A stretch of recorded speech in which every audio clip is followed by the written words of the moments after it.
निगरान वज़ीर आज़म काबीना की तश्कील में मसरूफ, रुफ़क़ा और अहम शख्सियात से मशवरे जारी। वफाकी काबीना मरहलावार तश्कील देने का मशवरा। पहले मरहले में 12 वज़रा हल्फ उठा सकते हैं। निगरान वज़रा के नाम सामने आने लगे।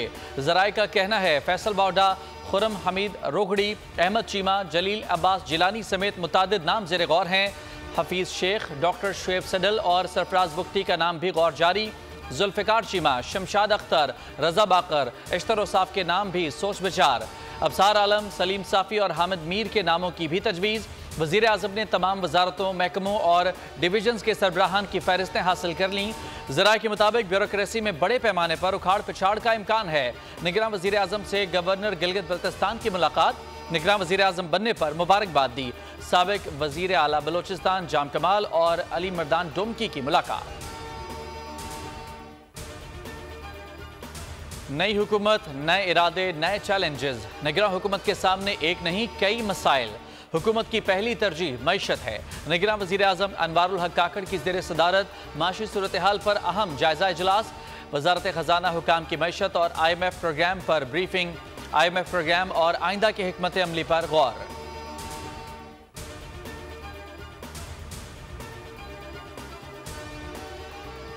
आइन और कानून के तहत इलेक्शन 90 दिन में कराऊंगा। कोशिश होगी कि आम आवाम के मसाइल हल करूं।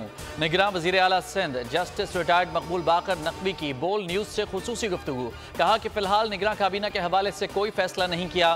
ब्यूरोक्रेसी को साथ लेकर चलूंगा। मुझे मुंतखब हुकूमत ने कुछ नहीं कहा कि क्या करना है। ज़रूरत पड़ी तो ज़रूर मुशावरत करूंगा। निगरान वज़ीर आला सिंध जस्टिस रिटायर्ड मकबूल बाकर कल हल्फ उठाएंगे।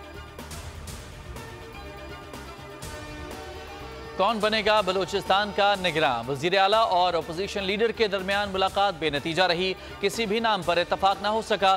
फैसले के लिए आज आखिरी दिन। अपोजिशन लीडर मलिक सिकंदर ने कहा कि निगरान वज़ीर आला बलूचिस्तान के लिए उस्मान बादिनी का नाम तजवीज़ किया है, ताहम हुकूमती इत्तेहाद के नाम अभी तक फाइनल नहीं है। उम्मीद है कि आज होने वाली मुलाकात में कोई नाम फाइनल कर लिया जाएगा।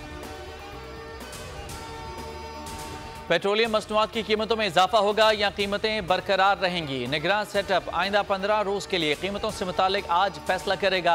आलमी मार्केट में कीमतों के हिसाब से नई कीमतों का तयन होगा। आलमी मार्केट में पेट्रोलियम मसनूआत की कीमतें बढ़ने से पाकिस्तान में कीमतों में इजाफे का खदशा है। इंटरनेशनल मार्केट में खाम तेल की कीमत $86 से $91 फी बैरल तक पहुँच गई। तैयार पेट्रोल और डीजल की फ़ी बैरल कीमत $97 से $102 तक हो गई है। डॉलर की ऊंची छलांग, ट्रिपल सेंचुरी कर ली। ओपन मार्केट में कीमत में ₹4 का बड़ा इजाफा हुआ। डॉलर की $300 में फरोख्त। इंटरबैंक में अमरीकी डॉलर ₹3.02 तक महंगा हुआ। ₹291 से तजावुज़ कर गया। ₹291.51 पर बंद हुआ। पाकिस्तान स्टॉक मार्केट में तेजी, 358 पॉइंट्स का इजाफा।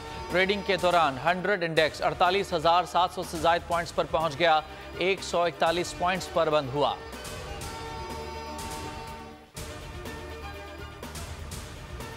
शहर कायद के बिजली सार्फिन को महंगाई का बड़ा झटका देने की तैयारियां। के इलेक्ट्रिक सार्फिन के लिए ₹1.52 फी यूनिट सरचार्ज लगाने का फैसला। बिलों पर इजाफी सरचार्ज 1 साल के लिए होगा। हुकूमत की सरचार्ज से मुतालिक दरखास्त पर नेपरा में समाअत। मंजूरी की सूरत में इजाफी सरचार्ज से 24 अरब 50 करोड़ रुपए इजाफी बोझ पड़ेगा।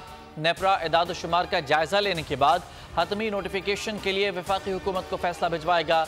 लाइफ लाइन सार्फिन पर इजाफा लागू नहीं होगा।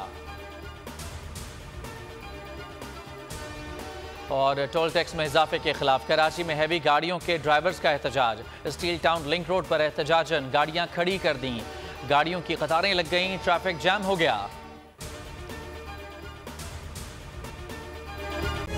तारीख का अमीन,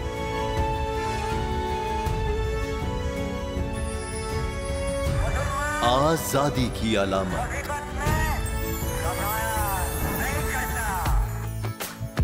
हुस्न का आईनादार, फिक्र व नजरिए की अक्कास, सरफराजी का गवाह, यानी हम सबका निगहबान पाकिस्तान।